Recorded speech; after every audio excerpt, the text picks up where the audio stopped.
Good Thursday morning. Thanks for joining us on KARE 11 News Now. I'm Lauren Lemanchek. Just in this morning, we know the name of the person killed in a mass shooting Tuesday in South Minneapolis. The Hennepin County Medical Examiner says 35-year-old Greg Sweeten died after being shot in the head. It happened near East Lake Street and Clinton Avenue in broad daylight. Right now, police are still looking for whoever pulled the trigger. Right now, flags across the country are flying at half-staff to honor the victims of the Annunciation Catholic School shooting in Minneapolis. Governor Walz ordering the same for our state flag. A memorial near the school to honor those victims keeps getting bigger this morning as parents across Minnesota get their kids ready for school just 24 hours after this tragedy. The church is located near the intersection of Lyndale Avenue South and West Diamond Lake Road.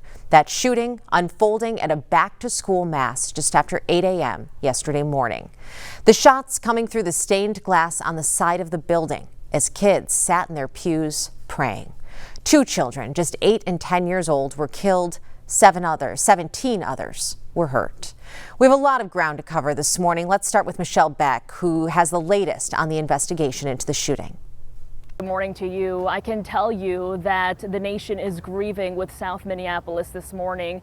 I can tell you that because we have national media behind us as well as down the entire block. Why don't I give you a picture of what the street is looking like. We're standing just directly from the school, Annunciation School. You can see that right here to my right. And that from covering this yesterday, I can tell you that is the biggest change because this block yesterday was covered by law enforcement and continue panning over to the left. You can tell we are just steps away from Annunciation Church, where police say a lone gunman started firing at worshipers through the windows. What the Annunciation Church calls an impossible situation began just before 8:30 yesterday morning. Police say the bullets killed 2 children. They were 8 and 10 years old. Injured by the gunfire were 17 other people, most of whom were kids from the Annunciation School. They were sitting in the pews for a special mass in the first week of the new school year.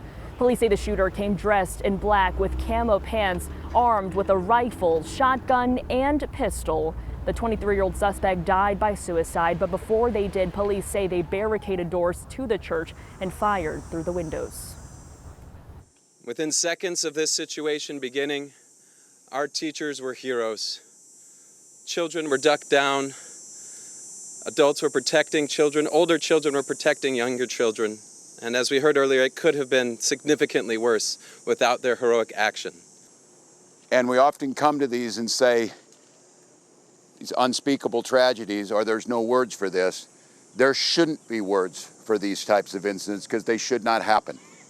And there's no words that are going to ease the pain of the families today. I just checked, and in the most recent statement, the Annunciation Church writes to the community, you need to know that within seconds of the shooting, our heroic staff moved students under our pews. Church officials also say this morning that investigators will be here on this block at this church, at the school. They will be here for some time as this community continues to mourn.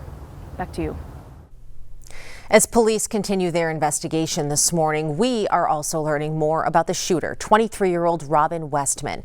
Investigative reporter AJ Legault dug into Westman's history and the YouTube videos scheduled to be released after the attack that have now been taken down by the FBI. Police say 23-year-old Robin Westman left these videos behind as a manifesto. They're rambling, violent, so much so that KARE 11 has blurred the imagery. There's footage of multiple firearms and ammunition.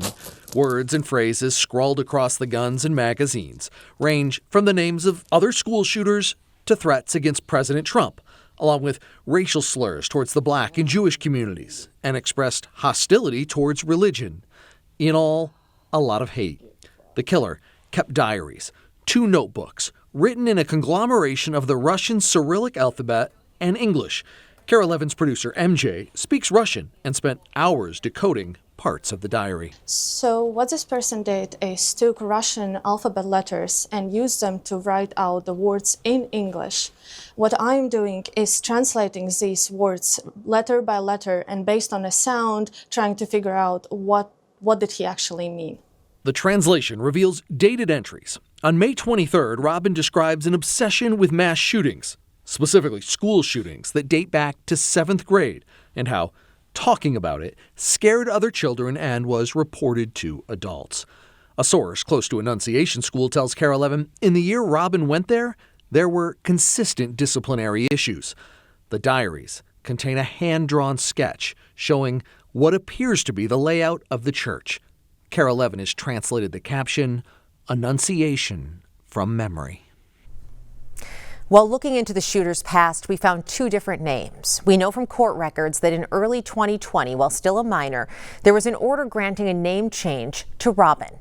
The record says minor child identifies as a female and wants her name to reflect that identification. Now, from what we have seen in the diaries, the individual's gender identity is not listed as a specific motivator of the shooting. Everything seems to point to a fascination with violence and a broad spectrum of hatred.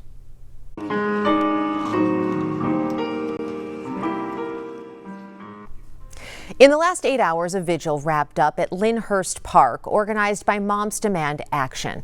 Local leaders and lawmakers, including Senator Amy Klobuchar and Attorney General Keith Ellison, all spoke. One woman says she's seen a lot of gun violence in her career as a nurse, but this one hit especially hard. So I know of all the tragedies happening all over the world, and it's just sad. It's just really sad, and it takes on a different perspective when it hits your own community, like it did today. Right now, the entire community is trying to make sense of what has unfolded. Audrey Russo's near the school and joins us now after an emotional 24 hours. I'm standing 1 block away from Annunciation Church. This was the intersection where so many parents yesterday were gathered, reuniting with their children, hoping against hope that their kid was okay. You can see behind me now, it has turned into a makeshift memorial to the victims and their families. This shooting combines 2 of the most vulnerable places where a person can be, in a school and a church. Concerns are swirling about safety in those settings now, and this is what community members and elected officials are reacting to. In the minutes and hours after the shooting, emotions rippled out like a shockwave. We heard from the parent of an injured student asking for more security protocols to prevent tragedies like this. The mayor of Minneapolis, Jacob Frey, practically choked up, saying safety shouldn't come with doubts. But it was a youth minister who was at that mass who had those doubts. She described her immediate suspicion that the sound she was hearing was gunfire, and it was an instinct that she says was honed by headlines like this one. And I was, like in a pew, and the window's right here. So that pew, I got underneath and just really hid my body and covered my head, and it completely saved my life. Unfortunately, yes, my first instinct was this is gun violence. Mayor Frey went on to say that the city needs to support these families right now and in the future, especially as many families with school-aged children across the country are preparing to send their kids off to their first weeks of school, no doubt with some apprehension. Back to you. Condolences also coming in from the Vatican this morning. Pope Leo sent a telegram to Annunciation Church saying, quote, "At this extremely difficult time, the Holy Father imparts to the Annunciation Catholic school community, the Archdiocese of St. Paul and Minneapolis, and the people of the Greater Twin Cities metropolitan area his apostolic blessing as a pledge of peace, fortitude, and consolation in the Lord Jesus." If you're looking for ways to help, the City of Minneapolis is directing people to donate through the Minneapolis Foundation. To donate, you can text ACF1 to 41444. The city says it'll work with the church community in the coming days to get the funds to the right place. And Memorial Blood Centers is also asking for blood and platelet donations to help at hospitals. They say they've already provided more than 250 units of blood after several tragic events this week, all while still in a blood emergency. Memorial Blood Centers is encouraging people to make an appointment online.